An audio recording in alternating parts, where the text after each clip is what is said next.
എണ്ണ നന്നായിട്ട് തിളച്ചതിന് ശേഷം ഒരുപാട് കായിടല്ല, 2 കായിടാം. അപ്പോൾ അത് പെട്ടെന്ന് നമുക്ക് ഒരിഞ്ഞ് കിട്ടുകയും ചെയ്യും. ഇതുപോലെ പെട്ടെന്ന് നമുക്ക് ഫ്രൈ ആയി കിട്ടും. 2 കായ് കൂടുതൽ ഇടരുത്. അപ്പോൾ ഈ ഒന്നൊന്നായിട്ടിങ്ങനെ കിടക്കും. നമ്മൾ ഒരുപാട് കായിടാതെ കുറച്ച് കായിടുമ്പോൾ നല്ല കളറും കിട്ടും. അതിങ്ങനെ ഒരു 5-6 കായെല്ലാം കൂടെ ഒരുമിച്ച് ഇങ്ങനെ കട്ടിയായി കൂടി ഇരിക്കത്തുമില്ല. ഇങ്ങനെ ഒന്നൊന്നായിട്ടിങ്ങനെ കിടക്കും. അതൊരു പകുതി വേവാകുമ്പം അതിനകത്ത് ഇച്ചിരി ഉപ്പിങ്ങനെ തെളിച്ച് കൊടുത്താൽ അത് ഉപ്പ് നന്നായിട്ടതേ പിടിക്കുകയുള്ളൂ. പിന്നെ പെട്ടെന്ന് മൂത്ത് കിട്ടുകയും ചെയ്യും.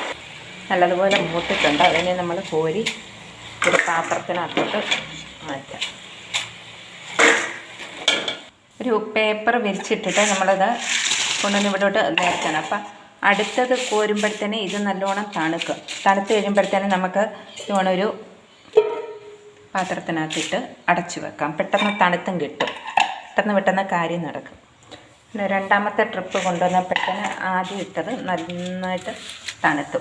എന്നിട്ട് അത് നമുക്ക് ടിന്നിനകത്ത് ഇട്ട് വെക്കാം. അപ്പോഴത്തേന് അടുത്തത് കൊണ്ടുവരുമ്പോഴത്തേന് ഇത് നന്നായിട്ട് തണുത്തിരിക്കും. അതുകൊണ്ട് ടിന്നിലിടാൻ തക്ക പരുവമായി. നല്ല കളറും കിട്ടും.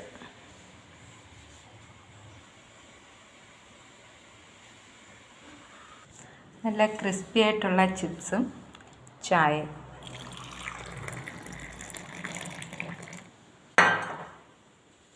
നല്ല വെളിച്ചെണ്ണ തന്നെ വറക്കണമെങ്കിൽ നല്ല ടേസ്റ്റ് ഉണ്ടാവും ചിപ്സിന്.